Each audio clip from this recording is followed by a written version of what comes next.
Welcome to Talking Targaryen. Today we're talking about House of the Dragon, Season 2, Episode 6, Smallfolk.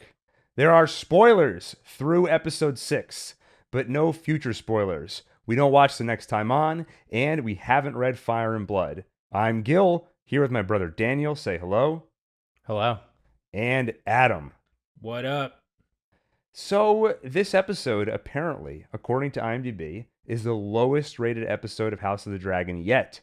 People did not like this episode. Really? But Adam, what did you think about it? I thought it was pretty average, which for this show is pretty good. I do my best to avoid any external information, which sometimes leads me to say very stupid things and totally misunderstand what happened. No, Adam, don't be so hard on yourself. But at least it's uncorrupted by the external world. So I had no idea until this moment that people reacted poorly to this episode. But I guess I need to hear why, and maybe they'll convert me. But my reaction was it had its ups and its downs, kind of like usual. I think if you hear the reason why people didn't like it, it's not going to change your mind. And I've also seen a couple of recaps from like big publications where they released the review of the episode, which they probably wrote, weeks ago because they got screeners and everything. And then there'll be an update being like, whoa, I see that there's a big backlash to this episode. Let me address some of the complaints I've heard. Wait, is there a way you can get me to guess what the problem was? Yeah. Well, is it historical inaccuracy? No. I think you're giving too much credit to think about what would the masses Starbucks cup. No. No, it's Dunkin' Donuts cup. Yeah. All right, why don't you mull it over while Daniel, what were your thoughts on the episode? I don't really remember the episode. We're recording a day later than normal. Yeah. And so it's been a long time. Wow, is that a knock at me? He emptied the recycle bin. You know, you can blame all the one-takers who were waiting for that X-Men timeline. Nobody's waiting for the X-Men timeline. They're waiting for our podcast about House of the Dragon. Yeah, somebody said in our Discord, like, wow, Gil, you released the MCU timeline and the X-Men timeline in the same week. That's crazy. And I was like, yeah, the secret method is you don't sleep and you delay Talking Targaryen a day. So that's it? You don't have an answer? You're just going to obfuscate? You lick spittle? Yeah, they said lick spittle again. That was my favorite part. That was the highlight for me. A couple of times, I think. I at least heard it once. I'll say, Adam, I think I agree with your assessment of the episode. I was also surprised to see such a negative reaction to it. To me, it was mixed. There was some stuff I really didn't like, but it was really nothing new. And then there were actually a few things I quite enjoyed. There were a couple scenes I really liked. The scene with Larys and Aegon was one of my favorite scenes in the series. Yeah, same. I was going to call that one out specifically. I think maybe a little too heavy on the waterworks. We saw multiple people crying this episode, and it just seems like a lot. Especially, I feel bad for Viserys. Yeah. That in Daemon's subconscious, Viserys is just a crybaby. Yeah. Every time he sees him. Which, that's not really what he was like. He was, fairly... No, I was stoic is too strong a word, but he was, pretty... he kept his cards, kind of close to his chest to a degree. I don't know. He wasn't weeping. He wasn't weeping openly. That's all I'm saying. Yeah, I don't think he didn't really have a poker face. I don't think he was fooling anybody. Well, he didn't have half a face. That's true. In fact, he was half poker face. That thing never moved.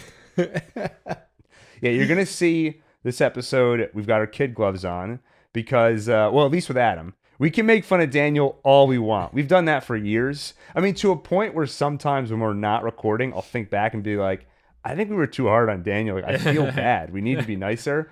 Not a peep from anyone ever for the half decade we've been doing that. Gently laugh at Adam, gently poke at him. This makes me uncomfortable. Yeah. I can no longer listen and stand by and watch this podcast. I see you found my alt account. Well, why don't we get into the... Oh, do you want to know, actually? I have an army of people coming to my defense. It's amazing. You have Mysaria on your side. Yeah. I'm going to go sow the seeds of discontent. We'll get to that, don't worry. You should not be so mean to your brother. That actually was pretty good, wasn't it? Wait, did she say that? No. It was that's her her defending me. That's yeah. to She you. would have done it through an awkwardly scripted, like somebody would stroll into my room and be like, I listened to the podcast yesterday. Yes, me too.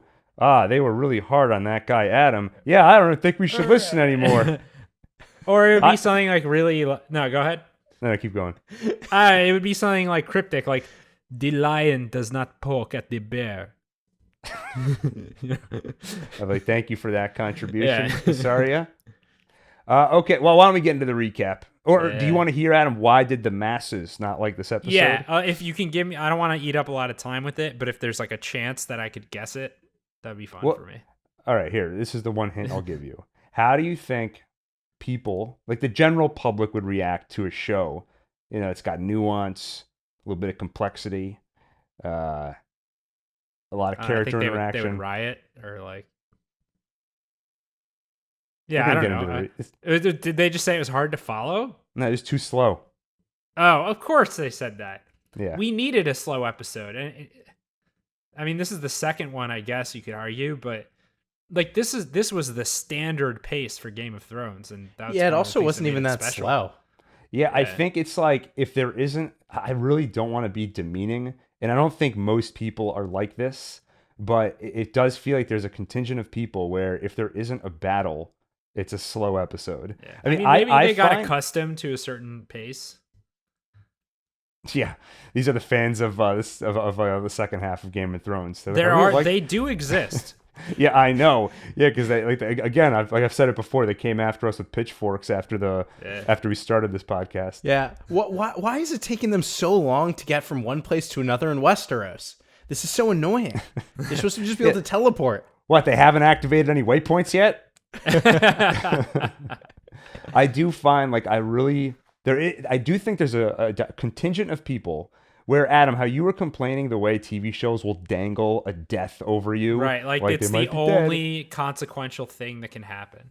So there are fans like that too. So it's a two-way street.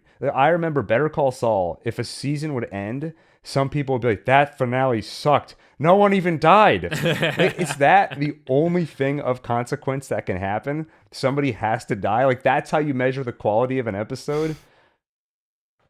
So, having said all that, let's get into the recap. Let's go to our favorite spooky corner of Westeros, Harrenhal. Harry's Hall of Horrors. Smell that. Harry. Ectoplasm. It's freezing in here. All right, so we get another Daemon dream. He's in the throne room, and Viserys is going on and on. Did you really say it? Air for a day? Then my favorite line of the episode, when Daemon says, you can't possibly still be angry about this. This lucidity of it. It's like he knows he's in a dream or he's speaking to a spirit, and he's like, are you still, even dead, and in the form of a ghost in my mind, you're still complaining about this? Yeah. I also found it kind of, like a little bit made fun of how much Viserys is crying in this episode, but I almost found it creepy the way he's yelling at Daemon, and then all of a sudden he kind of puts his head down and does one of those kind of like that kind of ragged breathing sort of crying. I mean, the acting, as usual, was fantastic, and the moment the episode opened and you could tell it was a dream sequence, I got this sense or this hope that we'd see Viserys, and like a split second later we saw him, so I was excited just because I missed the actor and the character. So I think that was well done, and I'm curious what exactly was going on when he looked like he was genuinely trying to comfort Viserys, and I think he genuinely feels guilt and grief, but he was also kind of preoccupied staring at Viserys' wife. Well, that was or his later, mother? Right? It was his wife. His wife was not in the first dream sequence, right, Daniel? You're right. So in the first dream sequence, he was sitting at the throne. Yeah. Okay, and then in the second one, he was looking at his dead wife with the Silent Sisters. Right. Standing. And Adam, I totally can understand how you would have mixed up those two scenes. That's a very... Oh, thank you for the understanding. We should dissect and discuss, what it means to have mixed up those scenes. Because that's something that might have happened to other people. Hey, that person came to my defense. Stop making fun of them. I know. Well, okay, so what do you make of this scene, though? I will apologize up front that I think the lack of sleep from working on those timelines has like messed up my body. Just So, like Daemon's lack of sleep. Yes, that's right. But everyone knows this place is haunted. Why do they keep acting so confused about why he's losing his mind? Well, because he's the only one who's like being haunted. Yeah, but like they know it's a thing that can happen. It's definitely not the first time they've had a house guest kind of slowly lose their mind. Don't Yeah, you that's think? true. They did say the old maester like ran off in the night. Yeah, like I don't know. You would think at a certain point they would say, "Hey, let's just put you up at an inn down the road, just for a Why couple does- nights, so you can get a good night's sleep away from the werewood." Well, I mean, why go not ahead, try Daniel. sleeping in a different bed? Also, he has to sleep in this like. Well, no, weird he was tree sleeping at bed. the table. He was sleeping at the round table at one point with his head down. Yeah, that's true. It doesn't really seem to matter. Yeah. I do. It is I found interesting. Time has like stood still for him. Like while all this stuff is happening on the outside, he's kind of just like wandering around in this haze and this like mental weirdness. That's why I found it so funny later when Aemond is like, my uncle is a rival that I welcome. Like, if you knew that he's just bumbling around this like old broken castle by Completely himself. sleep deprived, confused. He's being manipulated like crazy by this woman. If you showed up, you wouldn't even know who you are. Yeah. Well, he starts banging Wait, on side the door. note about the dream. Yeah. So the air for a day thing, man, Daemon was such a dick. Like I forgot how bad that was. But Viserys lost his wife in that incident. And infant son, yeah. And like, man, anyway. Like Daemon, it clear he feels guilty about it, and like he really should. If anybody needs a reminder, basically episode 1 of House of the Dragon, season 1, that where Viserys again lost his wife and his baby son. That very night, Daemon went out and called that son the heir for a day and was basically celebrating, well, with that baby dead, I am now the uncontested heir. And he he's- was doing that in front of a bunch of like people that he was kind of partying and celebrating with. Yeah, he was taking out, at that time, he was head of the Kingsguard, the gold cloaks Oh, or yeah. whatever. He was taking them all out to brothels and partying with them. So it makes me wonder to what extent was that sort of a personality that he put on. I'm not saying it was totally disingenuous, but the fact that he's haunted by this means he's at least conflicted in some way. So I don't know, if he wasn't with all those people, what would he have actually said? Well, Maybe and that's the what we same thing, talked about. That's what we talked about, like when that happened and we talked about it. Yeah. You're saying how like he just wants like approval from these people, right? Like he really on his own he wouldn't be so mean about He this. kind of wants to be respected, and to a lesser extent liked, I think. Except when it comes to Viserys, in which case he needs both desperately. Yeah. That reminds me of, been watching The Office recently, and Michael Scott's like, do I need to be liked? I don't need to be liked. Do I need to be praised? Yeah, I need to be praised. And I need to be liked, of course. I remember when he's do like, I like "Dude," to be liked? I remember when he's like, do you want your people to love you or fear you? He's like, I want both. I want them to be afraid of how much they love me. I was at a recreational sporting event the other night. We were playing pickleball, and they were going over the rules. And they're like, who knows rule number 1? And I was like, have fun. Fun. They're like, no, Yeah, I no. knew it. They're like, that's rule number 2. Rule number 1 is be kind. And they're like, yeah, and that way everyone can have fun. And I'm like, well, isn't that a little bit redundant then? If rule 1 is have fun, then that encompasses be nice. I didn't want to get into an argument though, so. That wouldn't be nice. Exactly. Daemon starts banging on the door. Open the door! Open the door! Hold the door. Hold the door. And Simon opens the door.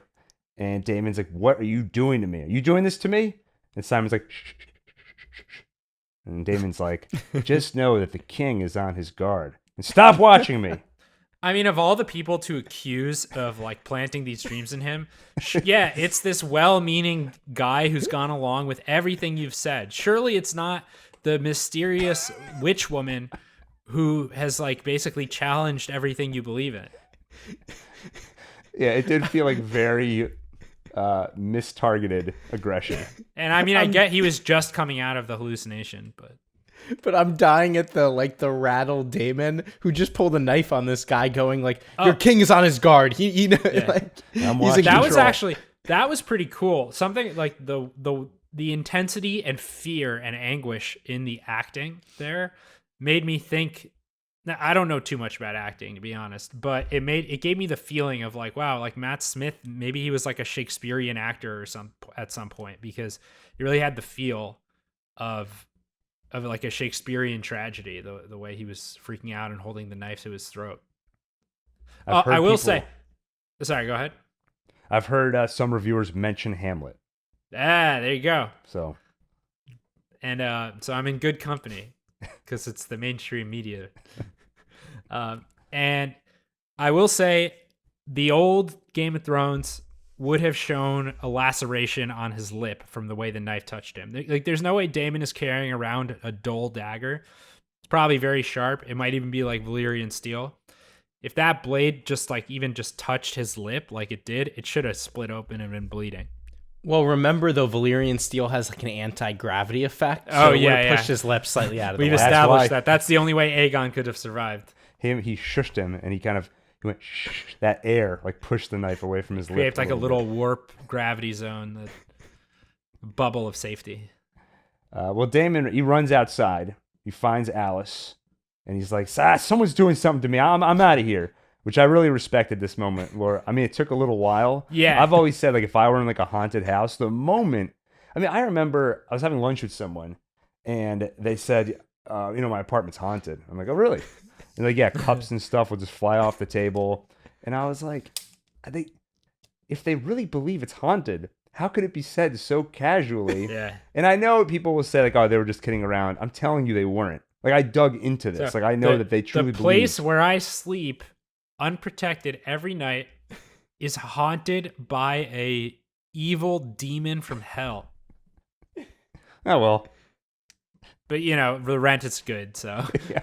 Well, I guess I had a realization about this later on. Well, so the reason I brought that up is because my policy would always be, I am out, and I will go as far away as possible immediately. Yeah. And so it took Daemon a while, but he did eventually get there. He's storming out. He's like, someone's poisoning me. Someone's doing something to me. I'm out of here. But what I realized, if you believe in ghosts and spirits and that sort of thing, and you believe they're everywhere, then for you, it's not a big deal. It's like seeing a cockroach.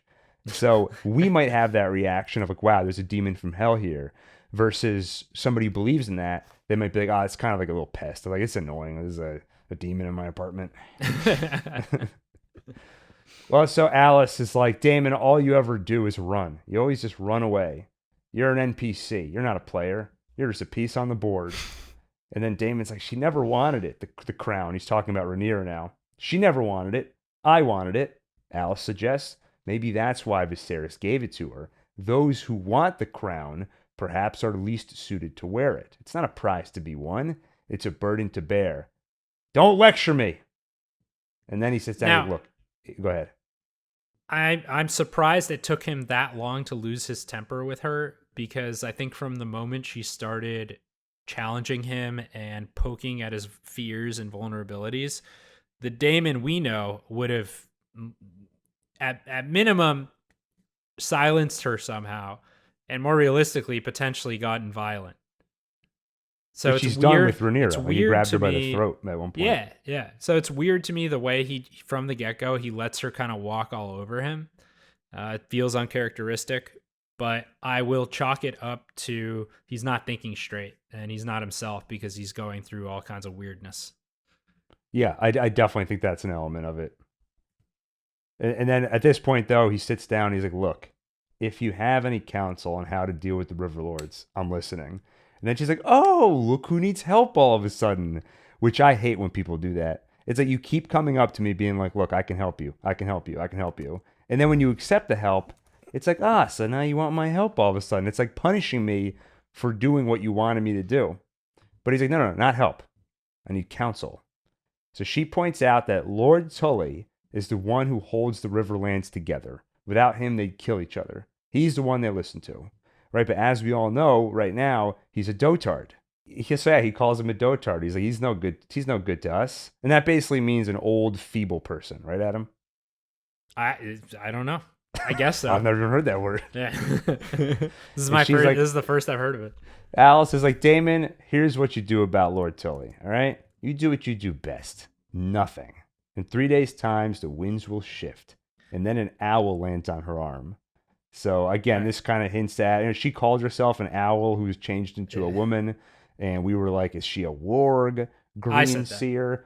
Definitely seems like there's some kind of connection with the owls here. Yeah. Which makes my thinking about the rats and Laris much less far-fetched, don't you think? Well, except there was never actually any Yeah, hint toward that I at know. all, right? I know, but I don't know if you whatever. It's my pet theory. It haunted me for days after we recorded that episode. I was like, Adam had this theory, for anyone who missed it, that Laris is somehow connected to the rats at King's Landing, like that maybe he sees through the rats and they're his I think that's spies. how he knows everything. And see, And that was that's me. why. I was Wait, wearing and my kid gloves. I was like, yeah, it's a good theory, Adam. And that's the reason Otto freaked out when Aegon killed all the rat catchers. It would Like, make it's not- sense. There's always money in the banana stand. Yeah, that was my analogy. We need the rats. Yeah. But wait Anyway, one second. that's one like second. my fan fiction at minimum. Kid gloves coming off. Just 1 second though. If the issue was we need rat catchers to kill the rats because Laris is using the rats to spy on Yeah, everybody. but the rat why would- catchers, they were incompetent. It was intentional. So that way you can say that you're doing something about the problem, but that the problem can continue to proliferate. because you're saying Otto genius. wanted So Laris to so spy the on worry everybody now is that the with rat rats. catchers are dead. I don't think so they Otto might- and Laris were working together. So I would eliminate that part. But So if the issue is now we're not killing the rats, Otto can just hire new rat catchers. All right, put he your kid can't gloves back because he's stuck in Hightower. What is it? Old Town. That wasn't the case back when you came up with this theory. on. All right. Well, do you guys understand the implication here? Yeah, Which is it's just like in SpongeBob when the magic conch, they're like asking it, what do we do now? Because we're trapped in the jungle. And she goes, nothing. And then they all say, all hail the magic conch. And then they sit there staring off into nothing and just wait. And eventually all their problems get solved. That one's for Guy Incognito. I'm glad that we're catering the podcast toward like just individuals, like two people who have voiced something. They become like we point it all in that. Well, so you understand what's going on here, where she says, "Don't do anything," and Lord Tully is not going to be a problem in 3 days. She's going to kill Lord Tully. She's going Yeah, to kill Lord I got Tully, that. so Totally. the kid, her grandson, can take over his. You're confused. What did you just say? No, I'm joking. I was saying like, yeah, I totally got that. Like, once Grover died, I didn't think back to this conversation. I didn't make the connection. Yeah, I Daemon didn't like smiles when he gets the news. Right. I didn't that pick was it up like until my second watch. I was like, yes. So, yeah, the implication is she's going to go take care of Lord Tully. She kills him, and then that way his grandson, that kid we Right. met a few episodes ago, can Right. take Where we over. saw he was afraid to make any decision because he wasn't really in charge yet. Yeah, exactly. But what's her game? Yeah, I've been wondering is she going to remain this enigmatic figure where we don't really know why she's doing anything, or is there some revelation to come where it's going to be like, I'll say this. oh, She looks like Daemon. They have very similar face structures. I only Look laugh at- because just- you just- tend to be the expert on that. You always pick up on it. I notice the faces, and her face looks very similar in just the basic bone structure as his. So I don't know if there's some familial connection, or maybe she has some kind of bone to pick with the like Team Green. But she's clearly motivated to further. I don't know if she's on Team Black side or if she's on Daemon's side, Daemon's side, or if she's just like using him for her own purposes that we don't know yet. I think it's pretty obvious who she is. She's Bran. an owl lady. She's Bran. Well, they're I think all we already Bran in floated some that way. theory. Yeah, Aren't we all, Bran? yeah. I hope not. Well, let's go to Daemon's next dream later in the episode, where he sees Viserys crying over his dead wife. And Daemon says, I'm sorry, you needed me. I'm here now. And he comforts his brother. He wakes up to the news that Lord Tully is dead. The grandson is running things now. And Daemon's like, how'd he die? Like an owl pecked out his eyes. Basically, Simon says, he was ill. The maesters all tried to help. He's like, even our own Alice Rivers tried to help. But there was not to be done. He leaves, and then Daemon starts crying. Daniel, why don't you pick this apart? Like an owl pecking at the... I don't even know what owls eat. Rats? Hey! Yeah, remember Connection. owl pellets? Yeah, from the Audubon Society. Yeah. All right, Daniel, give me your thoughts on all this. Pick the dream apart? All right, Adam, give me your thoughts. I mean, he's like losing touch with reality. He's bouncing back and forth between the dream world and the real world. On the one hand, he's totally caught up in the grief of something that happened, months ago at this point, I guess. It's hard to keep track of how long it's been. I think like weeks ago. Years. Wait. No, sorry. Viserys Viserys died. Losing his wife? Losing his wife was years ago. It's like 10 years ago. That was longer. But just Viserys dying, it was a shockingly short amount of time ago. Oh, yeah. It was a few episodes ago, they were like, he died 2 days ago. It's like, whoa. It was a couple weeks, but... Yeah. So yeah, I mean, I think he's under tremendous stress and sleep deprivation. I think he's haunted by, whatever shred of him did feel guilty about his relationship with Viserys. And, he must feel guilty that he wasn't there for his brother after he lost the person he loved. He let his own ambition and pride stand in the way of just being a good brother. Yeah. And so is there a part of him that genuinely feels this way and it's all bubbling up to the surface? Or are these just things that Alice is kind of forcing him to think about now through these dreams? Yeah, my read on it has been that she's definitely involved in these dreams happening, but it's being drawn from his subconscious. Yeah. It's like playing on someone's insecurities. I think the feelings are definitely there. I think we've seen evidence of him feeling guilty toward Viserys. And I think everything you just said, I agree with. I think I would add to that, I almost felt like this dream was a reward from Alice. He's finally it's doing like a chance to make amends. Yeah, he got to have some catharsis where he got to be there for Viserys now. And it's almost like now that Daemon finally went to her and said, I take your counsel. Like, I need your help. And he's empowered her to go do this thing. Right. It's almost like, okay, I'm going to give you a good dream where it's not just me taking one of your guilty memories and putting it in front of you. Here, I'm going to reinsert you into a guilty memory. But instead of going and doing the air for a day thing, now you actually get to be there for him. And she's kind of like conditioning him.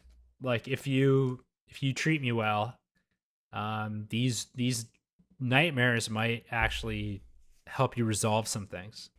Yeah, maybe she'll even give him more dreams with his mom. Yeah, I was gonna make the same joke. And then the crime. He's like, I've been really into lucid dreaming lately. You can do whatever you want. So he starts crying after this. I think part of that's, largely I think that's emotional release from the dream.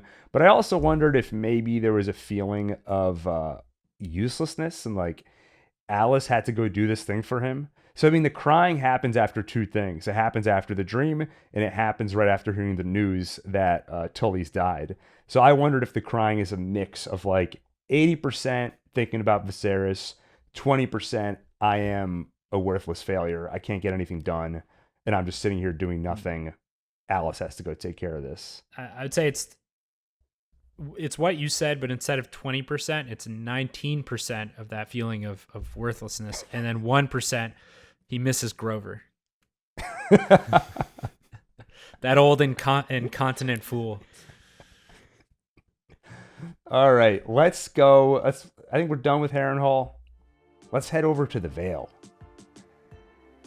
Ooh. Smell that moon hole? Moon door. That glory spot. All right, we're at the Vale. Rhaena's walking around with one of Rhaenyra's children.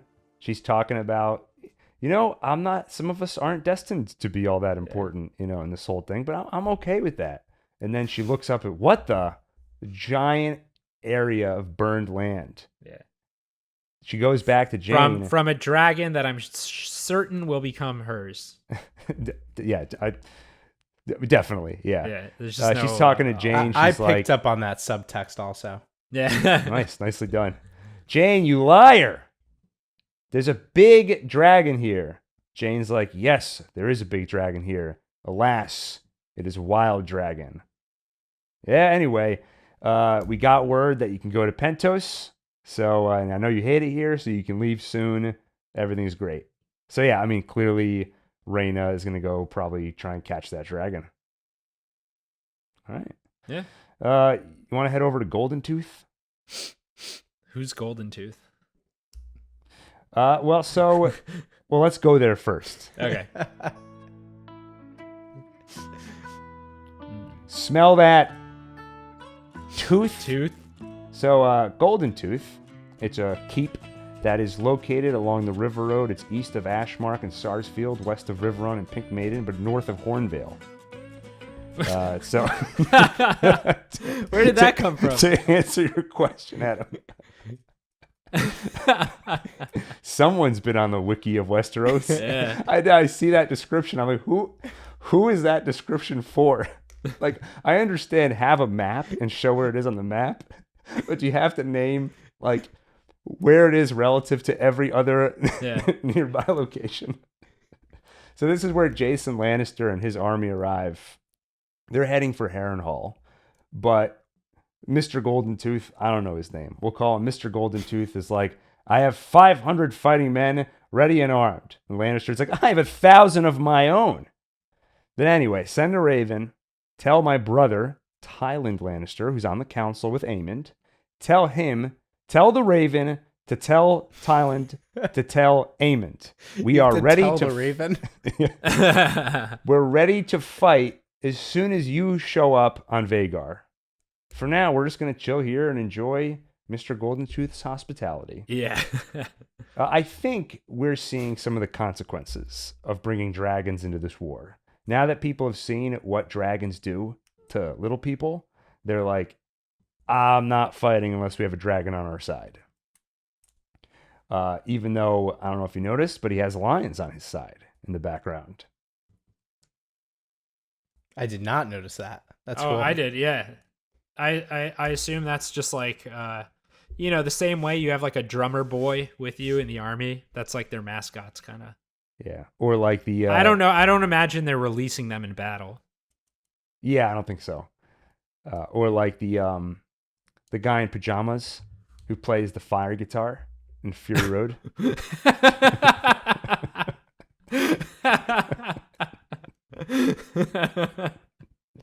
Yeah, exactly. All right. We got all this stuff out of the way. This was the stuff, Daniel, you were supposed to cover today. I ended up taking You never it. told me I was going to have to cover Goldentooth. That's true. I did forget about Goldentooth. Let's go to King's Landing. Fish. Smell that rotting flesh? No, he took down the rat catchers. Yeah, we smell fish. That was probably the best. No, Aegon's body.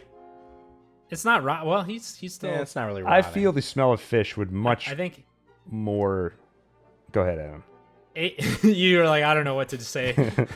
Aemon's domestic policy so far is quite good. He really, his only thing that he has on his record is taking down the rat catchers. Granted, and trapping.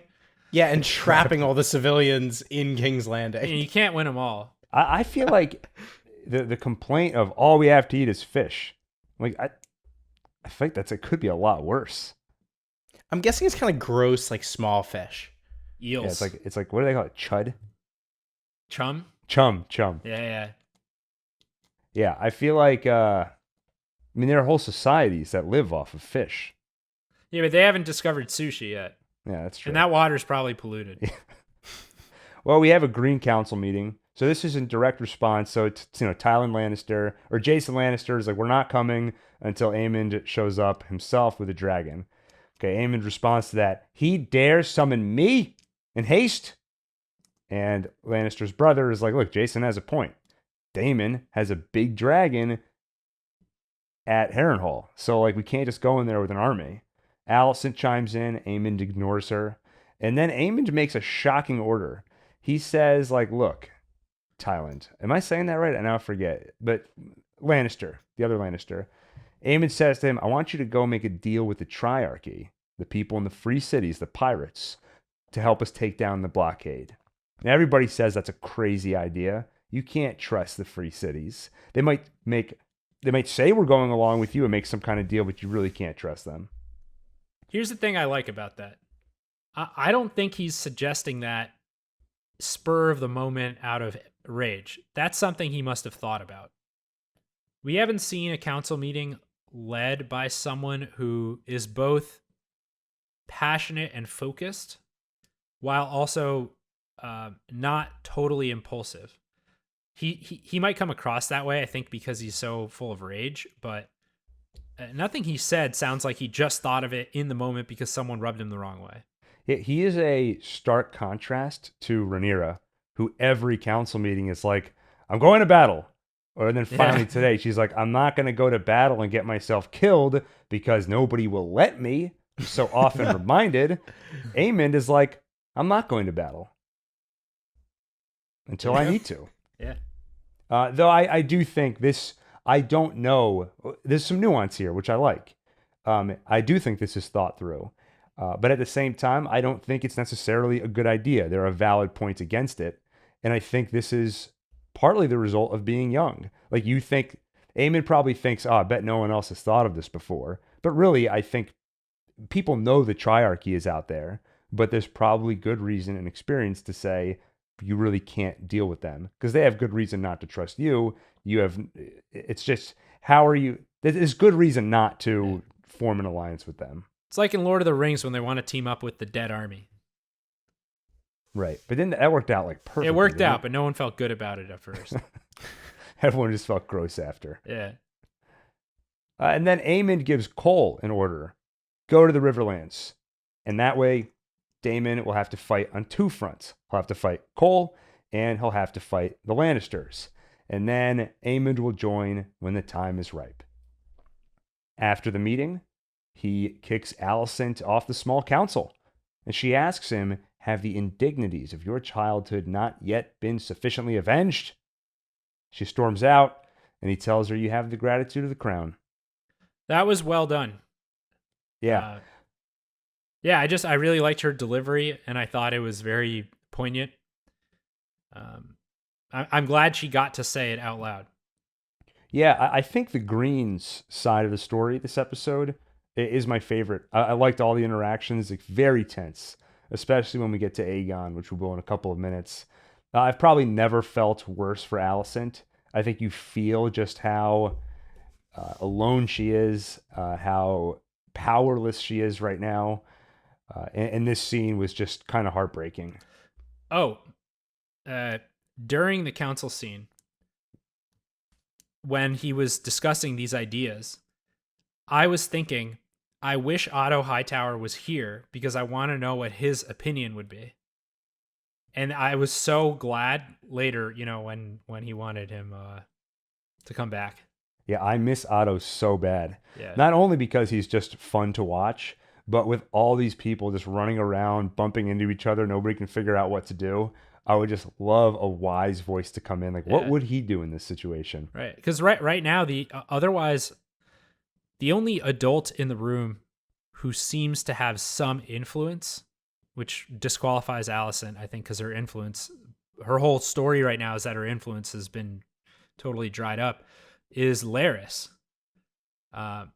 And as much as I find him really interesting to watch and very clever, you just know his motives are very impure. Whereas Otto Hightower, he's still a very mixed bag, but I find him more relatable and more, at least his intentions are somewhat less chaotic. Well, and isn't it interesting, like, you Otto's interests are with Team Green. And even if you're not really like pro Team Green, you still want to cheer for somebody who is helping them, as opposed to like a Laris who knows what type of gross whatever purpose he has. Yeah, it's like a universal quality where you want to see that integrity, even if in this case, if it's a side you don't like and a person is being disloyal to the side you're against, you still frown on that quality, even though technically it works in your favor. Right. That is interesting. This is also the scene where Aemond says that Daemon is a challenge that he welcomes. And again, yeah, I think if you knew what he was up to right now, he might have a different tune. And Now, also, what- go ahead. To what extent have Aemond and Daemon actually crossed paths in real life? Because Yeah, he really seems to like look up to him and see him as like a target or a goal. You know, like an achievement would be for him to best him in battle. Yeah, I think Maybe he's like just heard all really- the stories. You know, That's what I was gonna say. It seems like he's really built him up in his head as based on reputation. It's like he's heard about Daemon, how Aemond himself wants to be perceived. right? So to him, Daemon has become this rival. He's like a and- worthy. He sees him as a worthy opponent. Well, Right? well, Like, when I Daemon don't was think still... he would. I don't think he would use like an underhanded tactic to take him out. I think he'd want to defeat him honorably in a way. Yeah. When Daemon was still running the gold cloaks, Aemond was a kid, so he would have seen Daemon when he was a child for many years. Yeah.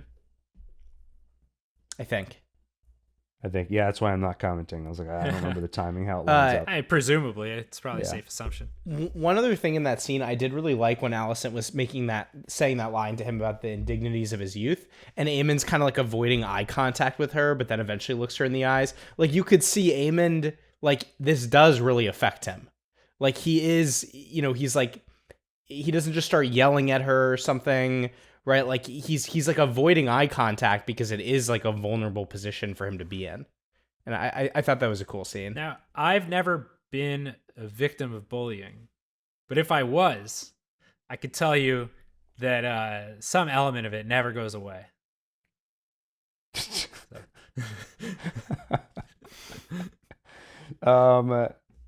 By the way, on the I was listening to the official podcast, and they were saying that at least the way they were reading this about Aemond kicking Alicent off the council, they were like, I don't really read any malice in this. It's more like, oh yeah, she doesn't really have a place on the council. Like technically, it's like, why is she here? So he fired her.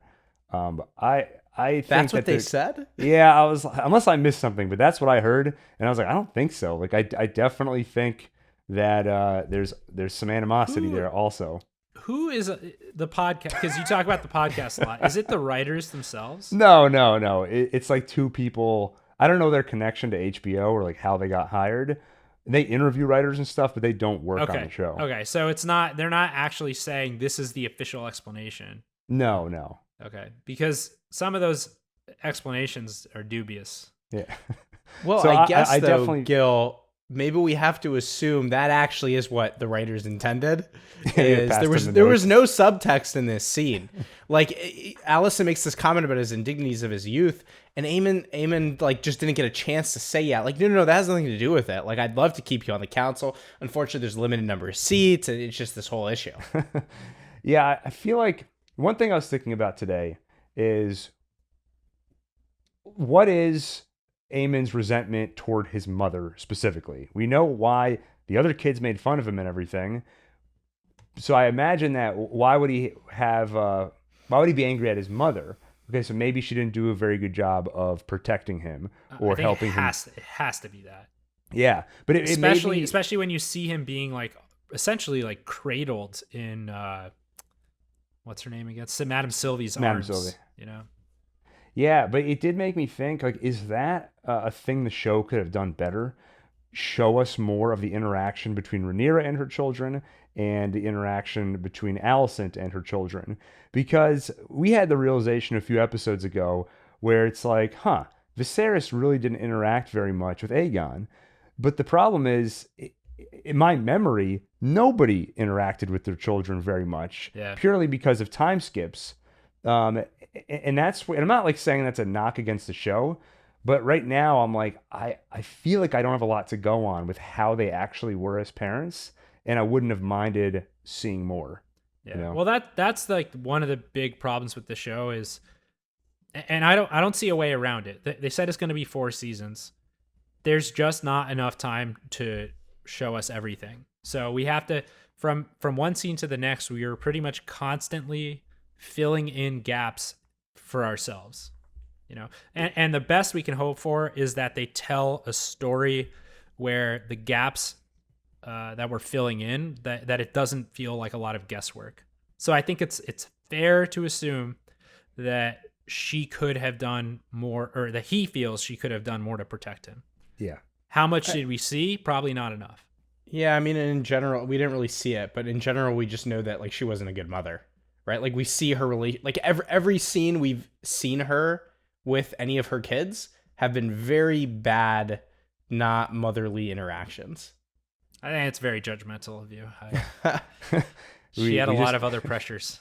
We didn't see the good parts. She was great off camera in between scenes. Yeah. All right. I don't know about you guys, but I could use a drink. Let's go to the bar.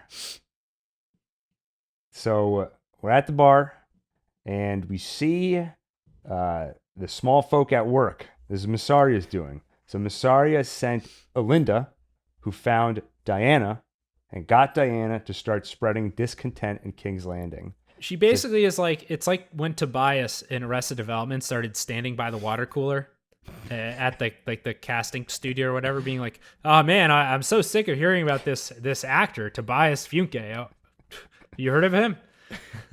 I was gonna say it reminded me. My reference is more obscure. Probably it's from this show Undeclared, from Seth Rogen and everything back in the day. And there's one scene where the guys in the dorm are trying to figure out like, how do we hook up with these girls? It's like we have to get them to play a game of Truth or Dare. And so they scripted this whole thing where one of them would be like, we should play Truth or Dare. What? That's stupid. I don't know. It could be kind of fun. Manipulate the situation. So we get this scripted scene where Diana serves fish. And then, this is the medieval equivalent of astroturfing. It's exactly what it is. Yeah. Then Sylvie's like, makes you sick, doesn't it? Knowing the banquet they're having in the castle. Yeah, I heard they're living it up in there while we have nothing. And you know what I also heard? They're going to have merriment tomorrow. And Diana's like, no way. Merriment? Color me discontented. Am I right, people? And then Ulf is like, Viserys loved his feast, but never while the small folk were without. And they're like, without what? And he's like, without anything. All right, here's a thought. The fact that Madame Sylvie is part of this little scheme tells us that she is now actively participating in the downfall of the Greens. And so I do consider that kind of a payoff for her feeling scorned by Aemond in the that scene where Aegon kind of shamed him in front of her. Yeah, I think there's a running theme that will come back again in a couple of scenes where Aemond is the type of person. I've met these kinds of people in real life, the kinds of people who are like, if you want to get things done, you got to be mean. You got to be an a-hole to get ahead, and you can't worry about other people's feelings. But what you forget is that even if you're trying to be really rational and mathematical in your interaction with the world, in that mathematical equation, there are variables for relationships and emotion. Mm-hmm. So he treated Sylvie like crap, and now she's actively participating in the downfall of your side in this war. And that's one strength of the show is, now I think it's done clumsily sometimes, and sometimes it's very on the nose, and you can tell, okay, they're showing us this scene to later justify this other action. But at least they're making a point of giving these people the motivation to do the things we later see them doing. So we can understand why she's doing it because of a scene 2 episodes ago. It does show some forethought, and that they don't want to just show us things happening just because. Yeah, this whole small folk storyline, I've said it before, but to reiterate, I like it in theory. I like that it's a plot point. I like that it's a theme. I just think that the scenes we get are so they're shorthand scenes. These don't feel real. It feels performative. Yeah, the people of King's Landing, they just like they go this way and they go that way, and there's no nuance or complexity. And I mean, I would love if the show took a few more episodes and had some small folk that were genuine characters. But if they can't do that, I almost wish we didn't get these scenes at all, and instead just show us the small folk from the perspective of Aemond, Aegon, Alicent. You just see glimpses of them, make it feel real, but without. I think they're failing to truly show us their perspective, so don't even try.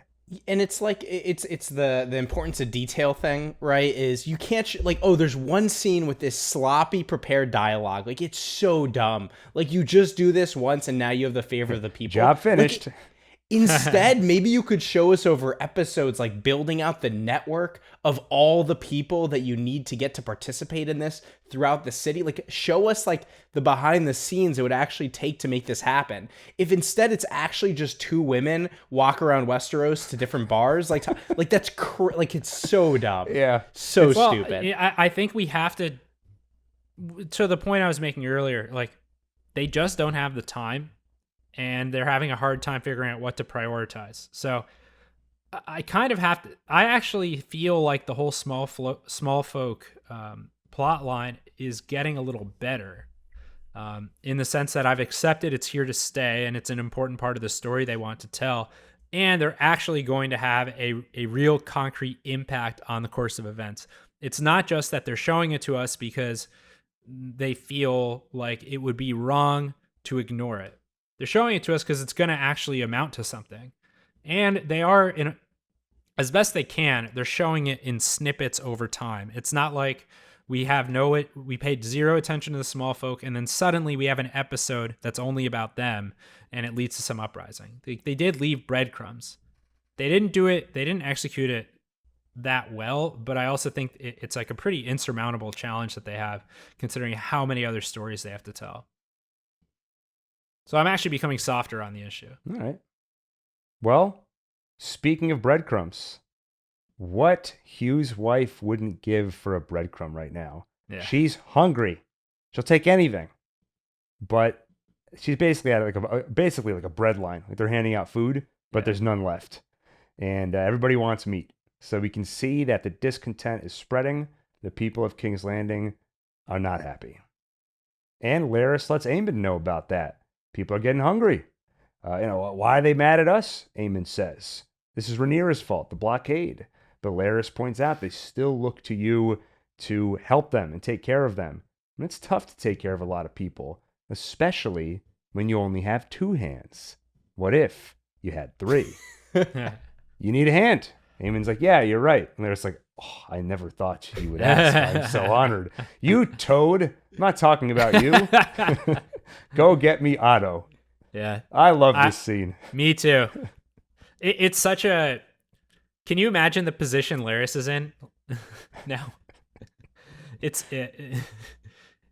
I mean, it's not like he has a good relationship with anyone, really. And now he's being asked to basically hire someone for the job that you wanted. It's like pretty demeaning. Yeah. And it explains in part why he's trying to defend Aegon's life. But do you think Larys really thought there was a chance he would be made hand? Like, I don't think he has a relationship with I have to say, during that scene, I think he would have loved if he made him hand, but I don't think that... I think he's smart enough to have accounted for this possible outcome. I don't think he was 100% surprised by the turn of events, but maybe I misread it. No, I think he must have known it's a possibility.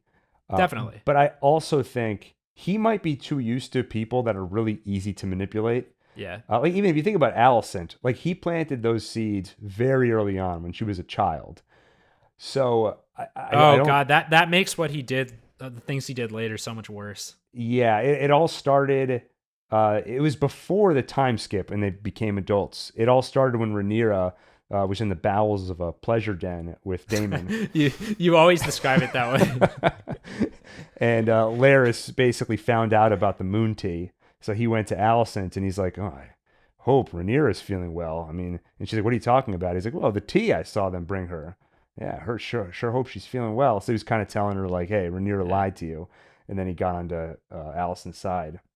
Which I also like, by the way, they never explicitly pointed out that Larys has kind of stopped going to Alicent. They might have mentioned it somewhere, but I feel like you just get the feeling he jumps to whoever has the power and who will be receptive to him. Yeah, do you And- think Aemond will be willing to show him his feet? I mean, Aemon's not even. Well, he can see Aegon's foot whenever he wants. It's just propped up on that hammock. Isn't that So that was too. I don't. That was too easy, Daniel. So this is another example, though, I think, of Aemond thinking of himself as like, I'm this tough guy. I don't care. I'm gonna demean whoever I want. I don't care. But I think he just made an enemy in Larys. Or at least he just sent Larys to Aegon now, and now Aegon has an ally. But the conversation ends when the Maester comes in to report that Aegon has regained consciousness, and Aemond is like, "Oh, awesome, that's great." Yay. Aemond pays Aegon a visit. First, Aegon clearly faking it. I think that Aemond, he takes a ball from the small council meeting. The payoff we are getting from these small council balls. We've seen somebody killed with one of them. Oh yeah, and that gets paid off this episode. Oh yeah. We'll get to that. But he takes the ball, he shoves it into Aegon's burn wound on his chest. And he's like, "What do you remember, you piece of..." And Aegon's like, "Nothing. I remember nothing." Aemon's like, then he says to the Maester, "Seems my brother has had a long recovery ahead. See that he's made comfortable." Right. Yeah, Basically, load him up with milk of the poppy. Make sure he doesn't talk. Exactly. So Aegon clearly terrified of Aemond. I will say this too. I thought Aegon, the acting here, incredible. Like you could just, I have never felt someone's pain so thoroughly. Like when they're like cleaning his like neck wound and he's just like moaning. It hurt to watch. I checked to see if, because half of his face is pretty messed up. And I wanted to see if it's the same half as Viserys's face that was also decaying. But it's the other side. Viserys's was his right side, and Aegon's the left. Okay. But I wonder, it would be cool if he gets like a similar mask made, Oh yeah. I was gonna say he could if they take his old mask and just put it inside out. Yeah. I don't really know what to read into Aemond leaving the ball with him. I think, to me, it felt like a power move of like, hey, you're basically you're beneath me now. Like you are alive and therefore you have some degree of power, but you don't have any more power than the other people just sitting at the council.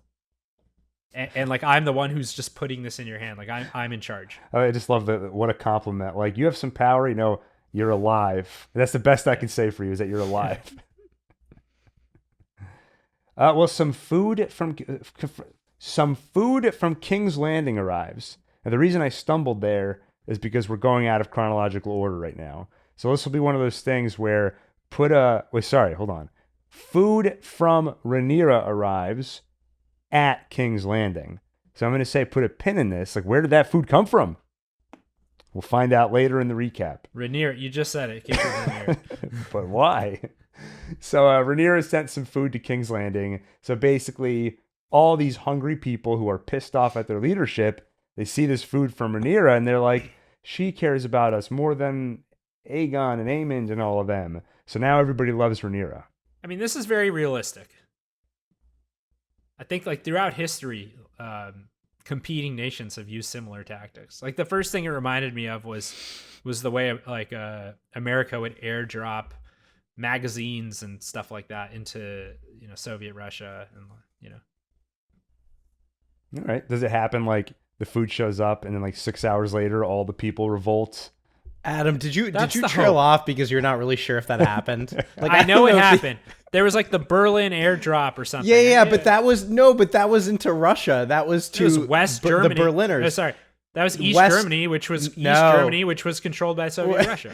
No, it was to West Berlin, which was NATO territory, but it was All right. surrounded by the Look at Soviet the I smile will on say Daniel's either face. way, there's like a common trope or understanding of history that says basically it was like Western pop culture eking its way into Soviet Russia that caused like a cultural victory.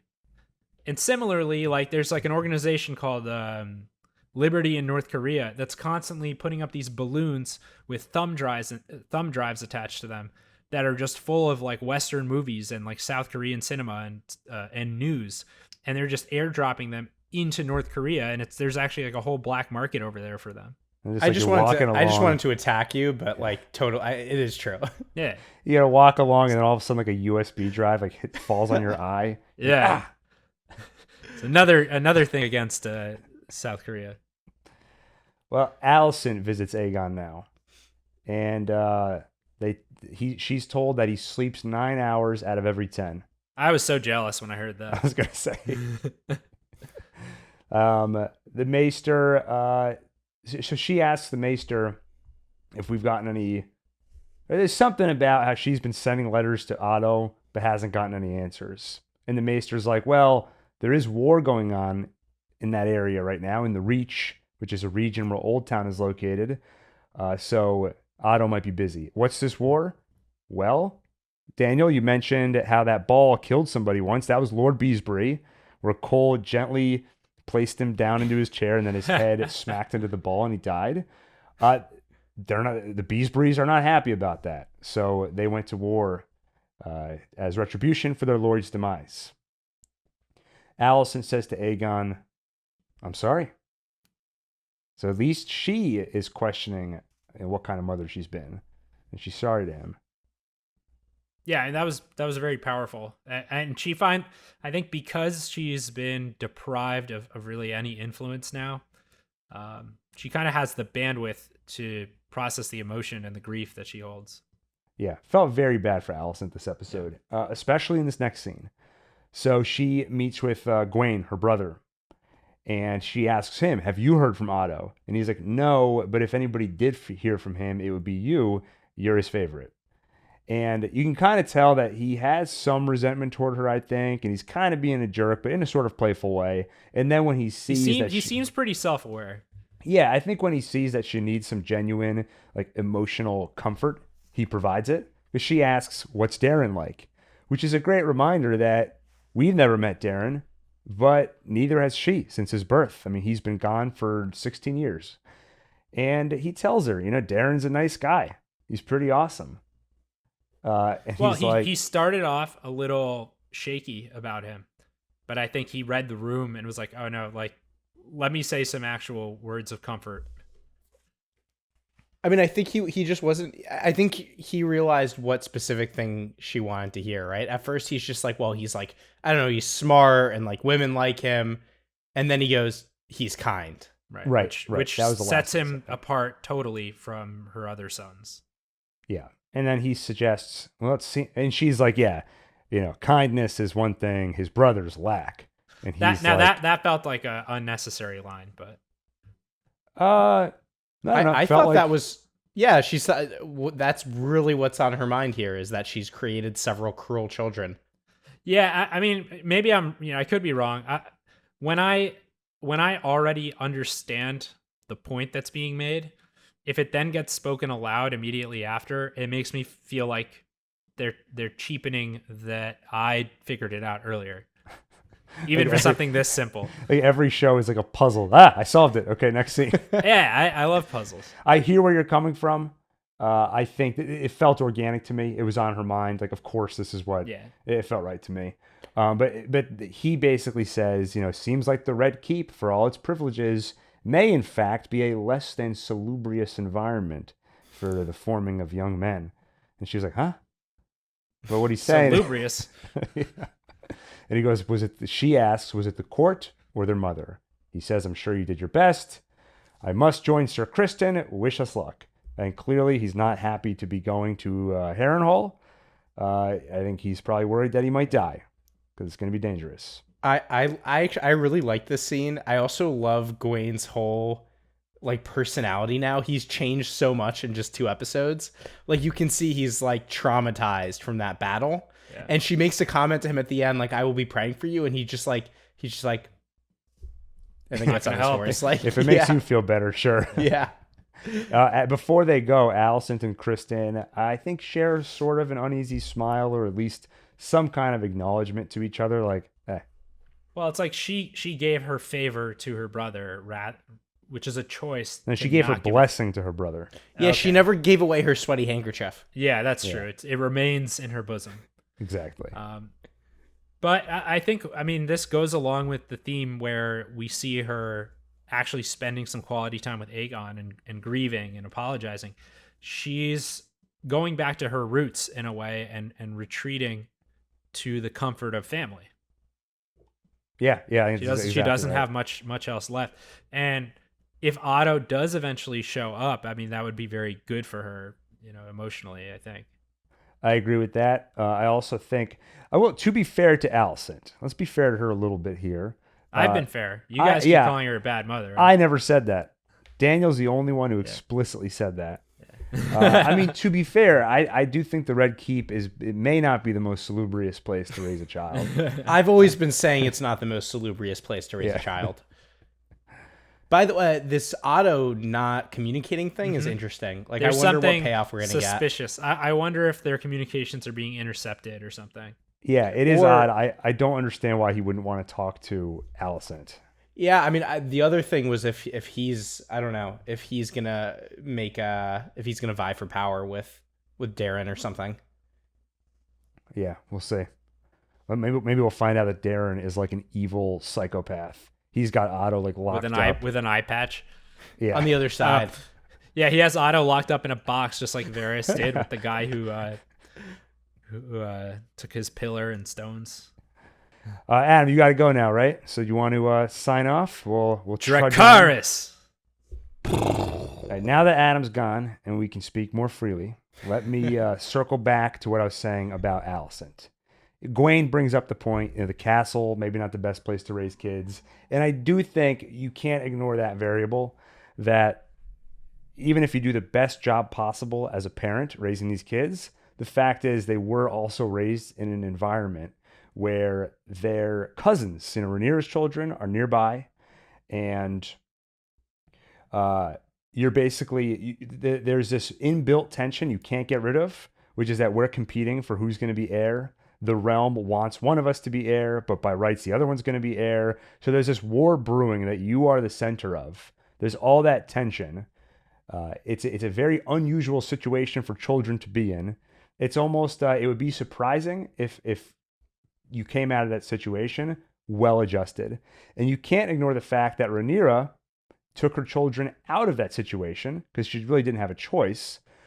She left to Dragonstone, and so maybe raising them away from that environment is partly what's helped them, like Jace, turn out better adjusted. So yeah, and also let's not forget that Alicent was also like a child basically when she had her first kid. Also, yeah, exactly. Like she was extremely young and forced into this extremely difficult situation. Yeah. All right, yeah. Well, off camera, somebody was like, "Yo, you have to say this. You can't just end on she was a bad mother." Alicent next visits Helena. I mean, it definitely seems like right now she is just looking for someone on her side and just some good family time. She visits Helena. Of course, finds her feeding her bugs. Of course, that's a thing Helena does. And she's like, "This one has stopped singing. Isn't that strange?" Which, if I think about this season, we're waiting for her to say something cryptic that turns into a premonition. And it just occurred to me, this seems like a pointless line, which means maybe this is a premonition of some kind. Yeah, I was wondering about it. I can't think of what it would be a premonition of. Are there any characters who are known for singing? All right, let's think about that. She suggests they go light a candle for Aegon and all our souls. Why are they going to light a candle? Because that will get them out of the castle and at the sort of temple place, which was already set up earlier in the season. That's a public place where they're not really protected. And the story wants them there when the riot starts, right? So yeah, cut to Hugh, who pets that dog. That dog is still running around. And everybody is so happy about the food that Rhaenyra brought in. They love Rhaenyra now. Hugh punches a guy, takes their lettuce, and then we. so, so, so sorry, the riots are about to start. So yeah, Alicent and Helena, they're lighting their candle. When suddenly they're interrupted, you have to go. We got to get out of here right now. So the guards are escorting them outside. Someone throws fish at Alicent. One citizen tries to grab her arm, and then Knight just cuts his arm off, which I have to say, I'm not saying he deserved it, but like, what are you thinking? Grabbing the queen's arm? What did you think was going to happen?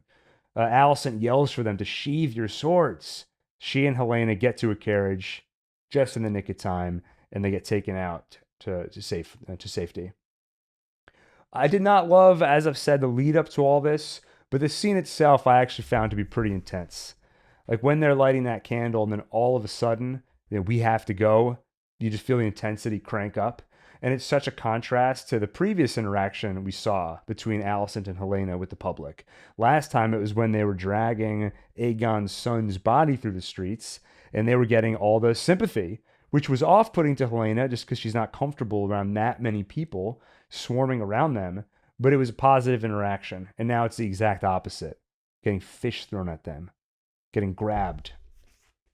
I really like this scene. I did feel the intensity, and I thought there was a chance something really bad was going to happen. Like, I actually thought, is there a chance, like, one of them is going to be killed by this mob? Like, I felt those stakes. That being said, though, I don't know why. I just still feel like the scene could have been better. I just picture, like, a Game of Thrones scene of this would have been, like, twice as dramatic. Yeah, I think part of it, and yeah, just to second everything you said, felt very intense. It felt very dangerous. Definitely did. And that's where I can't agree with criticism saying it was a slow episode. Because even though there was nobody got killed, the fact that I felt like somebody could, and also just all the people of King's Landing turning on their leadership, I feel like is a pretty big step in this story. The reason why you didn't love the scene and how it could be better, I mean, to me, part of that is just the externality of, again, how we got here. I think might be a knock against it. Because it's just part of the Smallfolk storyline we haven't been loving. But overall, sounds like we both like the scene. Larys pays Aegon a visit, and he stops him from getting his pain meds. So Aemond wanted Aegon hopped up on pain meds, keep his mind all cloudy. Larys sees right through that. He'll get his medication in an hour, all right? And then he tells Aegon, that stuff, it dulls the pain, but also dulls your mind. With your body destroyed, your mind is all that remains to you, and I do not say that gladly. Your body is disgusting, all right? People are going to look at you. Except for your feet. Yeah, well, we haven't seen, I guess for him, burned, what he doesn't care. No, Larys took Aegon's socks off. Aemond had covered them up, and Larys took them off. People will think little of you. That will be to your advantage. Your brother rules now. Your life is in danger. And Aegon says, help me. Now, I love this scene. Adam called it out earlier as well. One of my favorite scenes of the series. I will say at first, I thought that Larys was insulting him, where he's like, your mind is all that remains. And we all know your mind. He's like, you're screwed. I think there's a really interesting mix of stuff going on here. Because first off, I think what I really loved about the scene is some of the emotion from Larys. Like when he says they will stare at you, there's this like weird way he delivers it where he's like, they will stare, and he's like, at you. And he like repeats it a couple of times. Like, just to emphasize it's not a good kind of staring, or they'll look away. And you just see how it comes from his own personal experience. I found that very emotional. But then I love the turn at the end where he's like, they will underestimate you. That will be to your advantage. And suddenly I got that motivational feeling. Now, again, on the official pod, they were like, yeah, I think this was a pep talk. And I'm like, yeah, I also think this is a lot of manipulation going on. Larys couldn't become hand to Aemond. And he's like, all right, I already did some legwork, some footwork with Aegon. I'm going to hitch my wagon to him. Now Aegon is in need of help. Aegon's alive. He's the king. So if Larys can give him counsel and sorry, my throat, my voice is dying. I'm dying at the footwork line. Yeah, so to me, this is a little bit of both. It's real. It is a real pep talk. I do think it's drawn from real, genuine experience. But also, he's giving him this pep talk so Larys can be in his corner, be on his side. And if he can get Aegon to rise up, Larys will rise with him. Anything to add? I mean, clearly manipulative, but I agree. But it comes from a real place. Yeah. And I'm very curious to see where this goes. I mean, Aegon is set up interestingly now, right? Like he's had everything taken from him and his body taken from him. Like it'll be really interesting to see if he gets some type of like, I don't know if a redemption arc, but like some type of interesting arc here. Yeah, I was thinking the same thing. He's in such an interesting spot. This is a big opportunity. If he rises to the occasion, it could be really. Yeah, we were saying like he needs a big change in his life. He needs an awakening, like a rude awakening, and clearly he's had it. All we've seen so far is him beg for help from Larys. So it's to be seen if he can overcome these obstacles.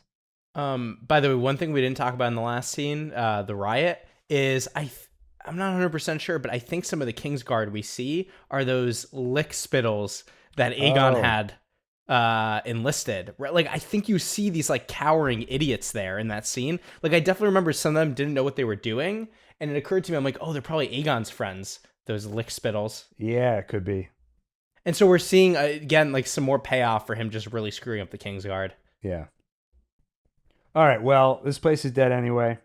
Let's head over to Dragonstone. Smell that. And now you can have your burnt corpse because we get a fresh one here. Oh yeah, burnt corpse. Yeah. So Rhaenyra tells Stefan, I got a problem. I have no dragon riders. He's like, you have Daemon? And she's like, I don't know if I have Daemon. All right. I got to assume I'm alone here. And I can't go out to battle myself as I'm so often reminded. So Stefan, I need you to ride a dragon. You are my grandmother's brother's sister's cousin's grandma. So technically you have Targaryen blood in you. By the way, I don't know if you followed that chain, but that would just Did you actually get that right? No, because everything I just described as a circle, that would just make him her grandmother. Grandmother's brother's sister's cousin's grandma would just be your grandma. So it's not what she said. They're distantly related, all right? So he says, I'll do it. I know I might die, but I'll be honored to do this for you. And he gets burned alive. It goes about as you would expect. What did you think of that, Daniel? I don't know why I thought there was a chance he was going to make it. I think, you know what? I think I'm just optimistic and I'm always like rooting for it to work out, even though like all signs made it seem like it wasn't going to work out. I mean, he was so nervous, and then like he's so nervous, which makes you think it's not going to work out. And then when he's too confident at the end, then you just know it's not going to work out. I never thought it was going to work, partly because we know that Alan and Adam are out there. And they're the ones that we keep seeing, and they've been more set up. So I was like, if someone's riding dragons, it's going to be them. I didn't mind that I knew it wasn't going to work, though, because to me, this just points to the desperation she's in. Like, and you can see how uncertain she is. Like, she said, this is crazy, what we're doing, and you feel like it's crazy what they're trying to do here. So it doesn't go well. Oh yeah, I just wanted to point out how crazy it was when he's on fire and you see the guy next to him slit his own throat. That was insane. In that moment I felt bad for the Kingsguard guy that he didn't know to do that. Yeah. So the follow-up to this, Lord, go ahead.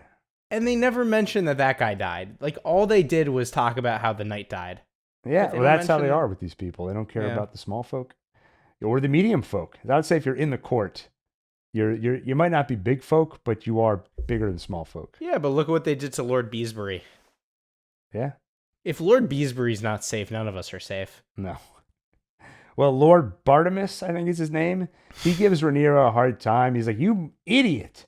You killed Stefan, number one. And you know what happened to Sea Smoke now? He flew away. He's gone. So Rhaenyra smacks him. He's like, shut up. And then she goes to her own quarters, or she goes to be alone, grabs a sword, starts messing with it. And Mysaria is like, I got to tell you, that becomes you. It's a good look on you. And she informs her that the small folk in King's Landing are getting pissed off. Our plan is working. And I just wanted to say, like, with the sword thing, like, don't encourage her. Not to say she can't go to battle, but, like, I do agree she should not be the one to go into battle because she might die. I mean, right? Yeah, but, like, maybe she does need to go into battle. I guess, or I'll say this, okay? You're right. Maybe she does need to go into battle, but I think if the king and or queen is going to go into battle, you have to pick the right moment. It's got to be that inspirational scene where they, like Braveheart or something, where you go in front of the army and you give an inspirational speech and you lead the charge. But it can't be willy-nilly. Like the Rook's Rest thing, if she went into battle then and got killed, it'd be like, what was that for? Yeah. Jace comforts Rhaenyra. And I admire you for killing Stefan. That guy was a jerk. He was bold. And then he's like, did you smack Lord Bartimus? And she's like, no one sees me as a ruler. I have to go to war. And Jace is like, we need Daemon and his dragon. Rhaenyra's like, Daemon. Jace, have you ever heard of the Bechdel test? You know about that? That's the test to see if in a scene do two women ever talk about somebody other than a man. Like, yeah, she's like, I don't want to hear about Daemon anymore. But then Mysaria interrupts to say, our gift is sent. All right, so this connects back. I don't know if you remember all the food that arrived in King's Landing from Rhaenyra. So now we see. Yeah. All right, let's wait, and Jace is upset because Jace feels like he's being pushed out. Yeah, sidelined. He walks away in a huff because he's being sidelined. He's not privy about him to their plans. I hope he doesn't do something stupid. Like the thing is he's gotten a little bit of a boost now because he went and I forget who did he meet with? The Tullys. No, not the Tullys. Tyrells. Yeah. Well, he met. No, who's the family that betrays the Starks? The Freys. The Freys. I'll find another. So he met with them, and that ended up working out. So now he's got some positive reinforcement. Okay, if I'm sick of being sidelined and I leave and just go do something crazy, it's a good thing. So the fact that he just keeps getting pushed away, nothing to do, I'm worried if he's going to go too far at some point. All right, so Sea Smoke flew away, right? Where did he go? He went to Driftmark. Why don't we follow him? Let's go to Driftmark. Smell the sea. Smell the salt in the water. It's a beautiful place. Corlys approaches Alan and says, I want you to sail with me as my first mate. Alan doesn't want to do that. He asks if that's an order. And it is an order. Corlys tells him, I want you to report on the morrow. He's like, can't you just say tomorrow? I got to say I'm a big fan of Alan, actually. He's one of the few people we see that he seems competent. We haven't really seen him do anything, but we know that he's the one who saved Corlys. And he just seems like he knows what he's doing. But he also doesn't want anything. He's like, I'm fine with my life. I'm not like thirsting to go out to war. I don't need my father's approval. He just seems like really respectable. And in contrast to that is his brother Adam, who sees Alan shaving his head, which he's shaving his head so nobody sees the hair and knows that he's Corlys' son. I like that touch. And Adam, he really wants to rise up. He wants the riches, the servants, the throne. But Alan cuts through all that. You will never be recognized by Corlys as his son. So there's like a father issues kind of thing going on. Corlys hasn't recognized them as children. Does Adam really want all the riches, or is he just looking for his dad to acknowledge him? Probably a bit of both. And then Alan says to him, Adam, stop wasting your life, waiting for this. If Adam was here, I was going to say, Adam, how many times have you heard this sentence?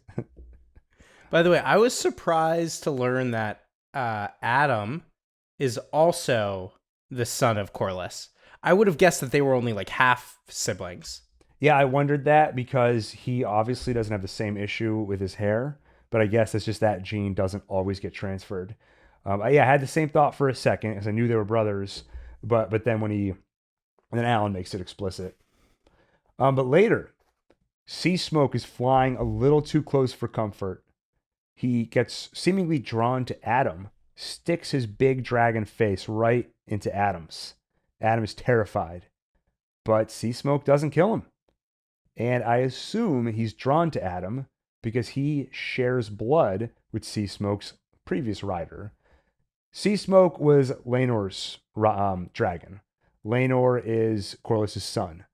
So he is Adam's half-brother. Lame. Okay, let's go back. Lame? Why? I don't know. I just found that scene lame. And then Well, like I'll Rhaenyra at tell the you- end. Yeah, I'll tell you what's lame about it. Okay. Yeah, I know. You're like, it's lame. I'm like, why? Well, here, let me tell you why. They didn't want this to feel like it came out of nowhere.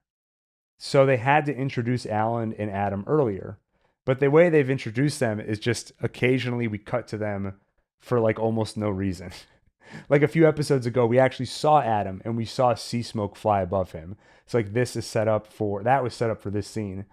But I think it's similar to the Smallfolk stuff. It would just be nice to have more. Yeah. But I don't know, whatever. I was fine with it. You seem so just disappointed. It was disappointing. All right, well, let's go back to Dragonstone. This'll pick you up because some awesome stuff happens here.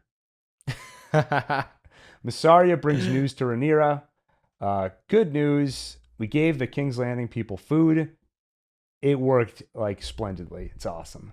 But Rhaenyra's worried, I can't win this war. My own son questions me. I don't know what the hell Daemon is up to. And it's kind of a riddle here because she's like, Daemon is what Rhaenyra wants to be. She wants to be kind of like carefree and stuff. So Daemon is what Rhaenyra wants to be. But Rhaenyra has what Daemon wants to have. He wishes to possess me, but not to be possessed. I found this all very interesting. Yeah, but basically, he wants the throne. She has the throne. He wanted to be cherished, coddled by her father, and that's exactly what she was. He resents her for having the crown, and now Rhaenyra is starting to fear maybe he will actually turn against me. It seems like our opinion and has been he's probably not going to overtly challenge her. That was actually what Rhaenys said as well. I don't think he's going to just challenge her for the crown, but he might be disobedient. And Mysaria says, more likely than challenge you, he'll just disappear. He'll just run away from his problems, just like Alice accused him of.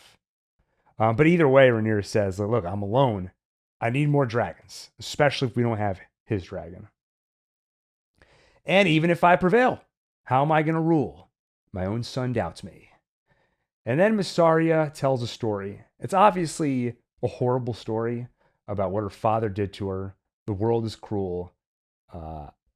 Just part of me is just like, I know, but we've seen so many Mysaria monologues about all the terrible things she went through, but we never actually see her struggling. It's always just through monologue.